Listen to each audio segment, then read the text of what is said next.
दोस्तों आज इस लेक्चर में हम लोग कंटिन्यू स्टेटमेंट के बारे में पढ़ेंगे जो कि जंपिंग स्टेटमेंट का एक पार्ट है। ठीक है, इसके पहले हम लोग जंपिंग स्टेटमेंट में ब्रेक स्टेटमेंट को पढ़े थे। ठीक है, और ब्रेक के बारे में जाने थे कि ब्रेक कैसे कार्य करता है। तो उसी को कंटिन्यू करते हुए हम लोग यहाँ पे कंटिन्यू स्टेटमेंट के बारे में पढ़ेंगे जो कि जंपिंग स्टेटमेंट का एक पार्ट है। ठीक है, और इसकी वर्किंग को समझेंगे। यहाँ पे अपनी आप स्क्रीन पर देख सकते हैं कि यहाँ पे इसकी डिफिनीसन दी गई है। ठीक है, तो हम डिफिनीसन नहीं पढ़ेंगे, हम सीधा इसके वर्किंग पे चल रहे हैं। तो कंटिन्यू का बेसिकली काम क्या है ये आपको हम समझाएंगे आपको।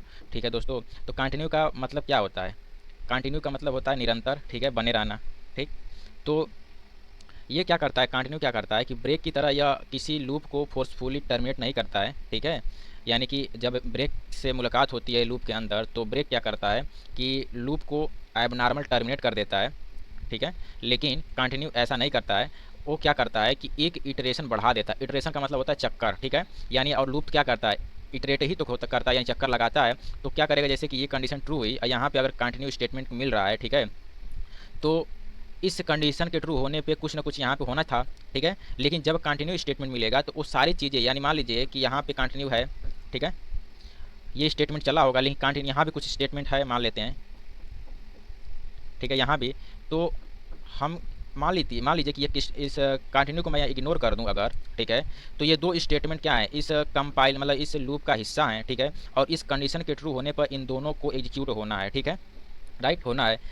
नॉर्मली बात मैं ये कर रहा हूँ कि अगर ये नॉर्मल है, ठीक है, लेकिन इसके बीच में अगर कंटिन्यू स्टेटमेंट मिल जाता है तो क्या होगा कि ये तो कंटिन्यू स्टेटमेंट के ऊपर है, यानी कि कंटिन्यू स्टेटमेंट से मुलाकात होने से पहले ही इस स्टेटमेंट को एग्जीक्यूट कर दिया गया था। लेकिन जब यहाँ पे कंटिन्यू स्टेटमेंट से मुलाकात हुई कंपाइलर की, तो ये कंटिन्यू स्टेटमेंट यहाँ पे कंपाइलर को पहुँचने नहीं देगा। वो क्या करेगा, ये पुनः क्या करेगा कि ये यहाँ से उठा के इसको यहाँ भेज देगा। ठीक है, अब देखिए कि मैं यहाँ पे ऑब्लिक करके ब्रेक लिख देता हूँ। ठीक है, ठीक, अब मैं दोनों को समझाने की कोशिश कर रहा हूँ। अब देखिए कि अभी ब्रेक को इग्नोर आप करिए। ठीक है, अभी यहाँ मान के चलते हैं कि यहाँ कंटिन्यू स्टेटमेंट है। ठीक है, तो यहाँ कंटिन्यू स्टेटमेंट मिलता है तो ये क्या होता है कि यह पुनः कंडीशन पे यहाँ पे भेज देता है। ठीक है, अगर यहाँ पे भेज दिया तो इसका मतलब कि ये लाइन एग्जीक्यूट नहीं हुई, तो हम क्या कह सकते हैं कि ये स्टेटमेंट स्किप हो गया है। ठीक है, तो हाँ, ये स्टेटमेंट स्किप हो गया। ठीक है, तो कंटिन्यू स्टेटमेंट क्या होता है कि कुछ कोड को स्किप करने के काम आता है। ठीक है, ठीक है, तो यहाँ पे जब भी कंटिन्यू स्टेटमेंट से मुलाकात होगी तो कुछ कोड जो होते हैं वो स्किप हो जाते हैं, वो नहीं रन हो पाते हैं। ठीक है, अब यहाँ पे देखिए, अब ब्रेक को मैं कंपेयर करूँ तो अगर यहीं पे ब्रेक लगा दिया जाए तो क्या करेगा, ये इसको उठा के यहाँ पे भेज रहा था, लेकिन ये ब्रेक इसको उठा के यहाँ भेजेगा नहीं कंपाइलर, ये सीधा उठा क्या करेगा, ये लूप से ही बाहर कर देगा। ठीक है, एटलीस्ट ये जो है कंटिन्यू स्टेटमेंट लूप के अंदर तो रख रहा है। ठीक है, वो लूप के बाहर नहीं कर रहा है, कुछ कुछ इटरेशन को स्किप कर दे रहा है। ठीक है, लेकिन ब्रेक क्या करता है, वो सीधा लूप के बाहर ही कर देता है, यानी लूप को टर्मिनेट कर देता है। ठीक है, तो लूप में और सॉरी ब्रेक में और कंटिन्यू स्टेट में ये अंतर है कि ये जो कंटिन्यू स्टेटमेंट है वो क्या करता है कि कुछ कोड को स्किप करता है, यानी कि लूप के कुछ इटरेशन को स्किप कर देता है। ठीक है, लेकिन ब्रेक क्या करता है, पूरे लूप को ही बंद कर देता है। ठीक है, तो मैं क्या करता हूँ कि इसको और बेहतर तरीके से समझने के लिए हम कुछ प्रोग्राम पे कार्य करेंगे। ठीक है, तो देखिए दोस्तों, यहाँ पे क्या है, एक प्रोग्राम है। ये प्रोग्राम ये कह रहा है कि आप 1 से लेके 20 के बीच में जितने भी आड नंबर है उनको प्रिंट करना है, इवन नंबर को क्या कर देना है, स्किप कर देना है। ठीक है, तो दोस्तों यहाँ पे ये दो प्रोग्राम आप जो देख रहे हैं, तो ये भी प्रोग्राम आड नंबर ही प्रिंट करेगा। ठीक है, ये भी प्रोग्राम आड नंबर ही प्रिंट करेगा, लेकिन इसमें इस प्रोग्राम में हम क्या करेंगे, कंटिन्यू स्टेटमेंट के थ्रू प्रिंट कराएंगे। ठीक है, यानी इस प्रोग्राम में कंटिन्यू स्टेटमेंट का यूज हुआ है, लेकिन इस प्रोग्राम में कंटिन्यू स्टेटमेंट का यूज नहीं हुआ है। ठीक है, और दोनों को कंपेयर करेंगे। तो दोस्तों जैसे देख सकते हैं कि यहाँ वाइड मैन से हमारा प्रोग्राम स्टार्ट हो रहा है, जो कि बिल्कुल नॉर्मल है, सभी में यही होता है। यहाँ INT प्रकार का एक आई है जिसमें 1 है। ठीक है, तो चलिए हम क्या करते हैं कि यहाँ पे INT प्रकार का एक आई वेरिएबल बनाते हैं जिसमें 1 रख दिए। ठीक है, CLR का काम आप समझ ही रहे हैं, हमारी लॉजिक यहाँ से स्टार्ट होती है, तो मैं यहाँ से आपको समझाने की कोशिश कर रहा हूँ। ये है वो वाइल लूप। ठीक है, क्या है वाइल लूप, यहाँ पे एक कंडीशन दी गई है। ठीक है, कि कहा जा रहा है कि i is less than or equal to 20। तो चलिए देखते हैं कि आई में तो 1 है, तो हम कह सकते हैं कि 1 is less than or equal 20, it is true. तो अगर ये कंडीशन ट्रू हो रहा है तो देखिए इस वाइल लूप का जो रेंज है ये निर्धारित किया जा रहा है कि ये ओपन हुआ है कर्ली ब्रैकेट, ये क्लोज हुआ है, और इस इफ़ का कर्ली ब्रैकेट ये ओपन हुआ है और ये क्लोज हुआ है। ठीक है, यानी कि इस वाइल का जो पूरा रेंज जो है, जिसे कहेंगे रेंज, वो पूरा यहाँ से लेके यहाँ तक है। ठीक है, तो चूंकि ये क्या हुआ है, ट्रू हो गया। तो इसके अंदर अब आएगा कंपाइलर, ठीक है। तो चलिए कंपाइलर को हम अंदर लाते हैं। तो अगर कंपाइलर अंदर आएगा तो पुनः इस लाइन से मुलाकात होगी, ठीक है। तो यहाँ जब इस लाइन से मुलाकात होगी तो यहाँ पे भी एक कंडीशन है, और कंडीशन है तो ये ट्रू या फॉल्स देगा ही देगा, ठीक है। तो चलिए हम क्या करते हैं कि इस कंडीशन को भी एग्जीक्यूट करते हैं और देखते हैं क्या देता है। तो मान लीजिए कि आई मॉडुलस 2 है, तो यानी कि आई को डिवाइड किया जाएगा 2 से और उसका रिमाइंडर यहाँ लिखा जाएगा। तो अगर 1 को हम 2 से डिवाइड करें तो बताइए रिमाइंडर कितना आएगा। तो ये 0 टाइम जाएगा और रिमाइंडर 1 आएगा, ठीक है। तो यहाँ पे आ जाएगा 1, ठीक। क्या हो जाएगा, यहाँ आ गया 1 और कहा जाएगा कि 1 इक्वल टू क्या 0, जो चूँकि ये फॉल्स है। जब ये फॉल्स हो गया तो ये जो है यहाँ से और यहाँ तक की लाइनें एग्जीक्यूट नहीं होने वाली हैं क्योंकि ये फॉल्स हो चुका है, ठीक है। तो यहाँ से सीधा जंप करके यहाँ पे आ जाएगा, ठीक है। तो क्या होगा, प्रिंट किया जाएगा print of percentage of D slash n और आई को, यानी यहाँ पे आई में 1 है तो 1 को प्रिंट कर दिया गया, ठीक है। अब क्या होगा, आई प्लस प्लस है तो आई प्लस प्लस है तो 1 को काट दीजिए, अब क्या कर दीजिए 2 कर दीजिए, क्योंकि 1 में अगर 1 ऐड करेंगे तो 2 ही होता है, ठीक है। अब पुनः क्या होगा कि यह कहाँ चला जाएगा, फिर अपने वाइल कंडीशन पे चला जाएगा, ठीक है। क्या हो जाएगा, वाइल कंडीशन। तो ये हो जाएगा 2, अब कहा जाएगा 2 is less than or equal to 20, condition true हो गई, ठीक है। तो ये अंदर आएगा और यहाँ पे क्या होगा कि अब वही कार्य होगा लेकिन 2 के साथ होगा। तो 2 को अगर डिवाइड किया जाए 2 से, ठीक है, यहाँ पे अगर मैं ऐसे लिख दूँ 2 को डिवाइड करिए 2 से और रिमाइंडर बताइए, तो बताइए रिमाइंडर क्या होगा। रिमाइंडर हमें मिलेगा 0। तो क्या हम यहाँ 0 लिख दें, ठीक है।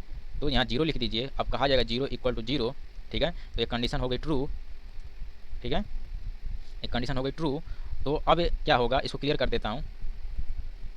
अब क्या होगा कि ये कंडीशन जब ट्रू हो गई दूसरी इटरेशन में तो यहाँ पे आएगा और क्या करेगा, आई को बढ़ा देगा। तो आई में अभी तक क्या था 2 हुआ था, अब हो जाएगा 3, यहाँ पे इसको मैं 3 लिख देता हूँ और कंटिन्यू हो जाएगा। कंटिन्यू का मतलब ये हुआ कि अब ये इसको उठा के यहाँ भेज देगा, ठीक है, और आई हो चुका है 3, ठीक है। तो वही कार्य होगा 3 के साथ, ठीक है। तो आप देख लिए दोस्तों कि इस तरह से यहाँ पे जो 1 था 1 आड़ था, तो यह 1 आड़ होने की वजह से ये कंडीशन फॉल्स हो जा रही थी, तो इससे मुलाकात नहीं हो रहा है, ठीक है। तो ये कंडीशन यानी ये लाइन और ये लाइन चल रही है, ठीक है। और जब इवन आ रहा है तो ये इवन पे ये कंडीशन ट्रू हो जा रही है, ठीक है। तो ये इसके अंदर आ रहा है और कंटिन्यू स्टेटमेंट उसको उठा के भेज दे रहा है ऊपर, ठीक है, इस मतलब कि कंडीशन पे। तो इस तरह से ये हमेशा मतलब कि जब तक आई का मान 20 नहीं हो जाएगा तब तक ये चलेगा, यानी हम कह सकते हैं ये 20 टाइम चलेगा, जिसमें से यानी 1 से लेकर 20 के बीच के जितने भी आड नंबर होंगे, ठीक है, जैसे 1 होगा, 2 को स्किप कर दिया जाएगा, 3 है, ठीक है, 5 है, 7 है, 9, ठीक है, जो कि 2 से डिविजिबल नहीं है, 11, इस तरह से 20 तक के आड नंबर को प्रिंट कर दिया जाएगा, ठीक है। तो आप समझ गए होंगे कि ये कंटिन्यू स्टेटमेंट का क्या वर्क है, ठीक है।